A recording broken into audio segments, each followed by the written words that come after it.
Is Bitcoin in an accelerated cycle? We're going to be talking about 2020, 2016, and 2024 through the lens of what is causing deceleration and what is causing acceleration in the cycle. And we'll be comparing that to where the Bitcoin peak could occur based on that acceleration, but also talking about the historical halving cycle that would occur if we don't accelerate in the cycle. So lots to talk about. Subscribe to the channel for more videos like this in the future. Like this video if you enjoy content like this going forward, and let's dive right into it.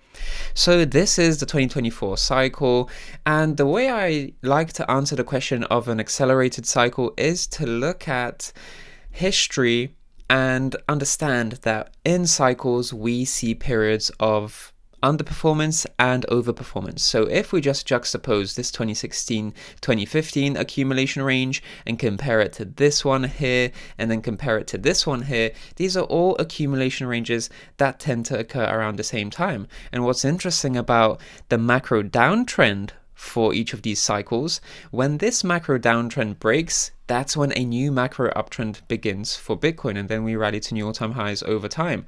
So if we look at this macro downtrend break, you can see that price reacts very differently in each cycle. And if you focus, for instance, on just this one candle right over here, it's a breakout candle and then followed by a pullback candle for a retest. So focusing on these two monthly candles, you can see that compared to the 2015-2016 cycle, this 2019 cycle is in a period of overperformance. So based on this cycle, 2019 is accelerating, right? Because right over here we saw a breakout and then a pullback, whereas here we're seeing acceleration towards the upside. So this is overperformance and this is essentially underperformance, right? And if we add another data point, another cycle to the mix, then you see that this is a breakout and then we're holding the highs. So this is technically overperformance compared to this breakout, and this is also overperformance compared to that breakout as well. Whereas this breakout compared to this one, then you can see that this is a higher degree of overperformance, even though this cycle and this cycle both overperformed at that same moment in the cycle. And what's really interesting about this is that we see a breakout beyond the macro downtrend approximately the same time relative to the halving. Can you see how picture perfect that is?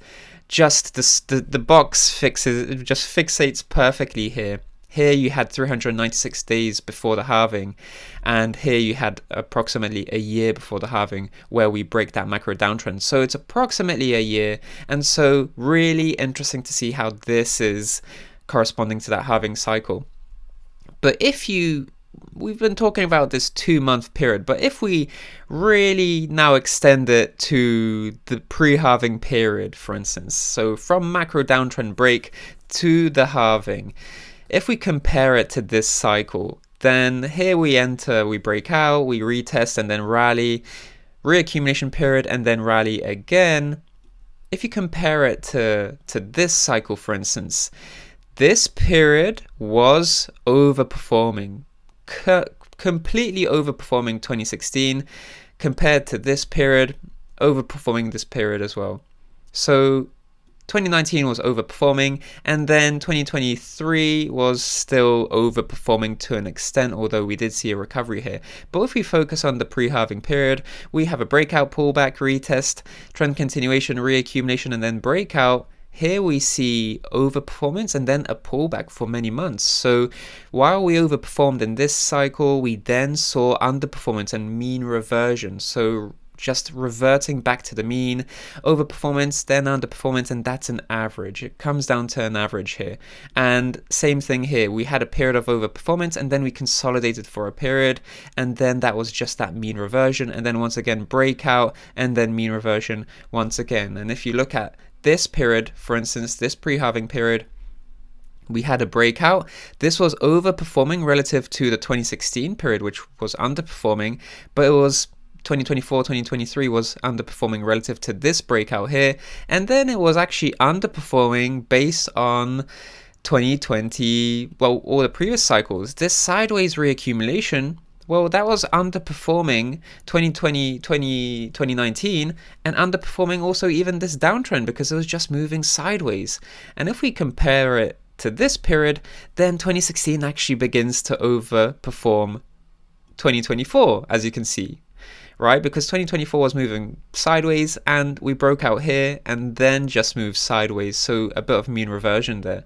But generally speaking, there are periods of overperformance and underperformance in any cycle, and when we see sideways reaccumulation, that is mean reversion. So while we may have had a strong breakout initially, this mean reversion is slowing down the acceleration in the cycle. And then we've seen acceleration definitely in this cycle, but now the point is that maybe we're going to have a bit of mean reversion through this reaccumulation period. So in 2019, we saw overperformance, then we saw underperformance, and then we really drastically rallied towards the upside.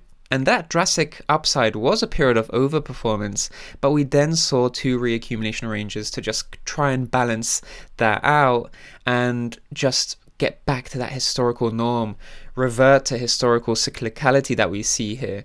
And throughout this cycle right over here, we have generally accelerated. However, we have seen periods of mean reversion and deceleration just to try and pull back that cycle a bit and revert it to those historical norms. So the fact that we're seeing a reaccumulation range right now, technically we are 260 days ahead of the cycle based on what we've seen in the past. But what's interesting is that we've been reaccumulating since. So we've been reaccumulating for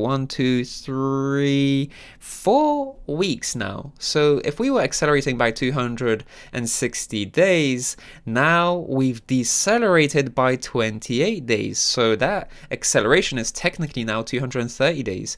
And the thing here is we could still continue to decelerate and mean revert through this reaccumulation range for a little while longer. We've seen this in this 2020 cycle where we were just reaccumulating for 150 days. If we get this sort of deceleration and this sort of reaccumulation as part of mean reversion for a long time, then we're actually going to revert to historical cyclicality. And when we talk about historical cyclicality, and I'm going to go back to this chart in a second, but historical cyclicality says that after the halving, we rally to new all-time highs 518 days after the halving before peaking in its bull market.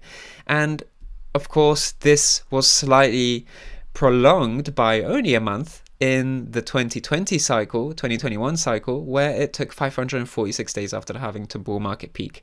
And so if this is to really repeat, we could see a bull market peak in September 2025 or October 2025. And this, just to let you know, this is my main perspective, because history does repeat, it tends to rhyme.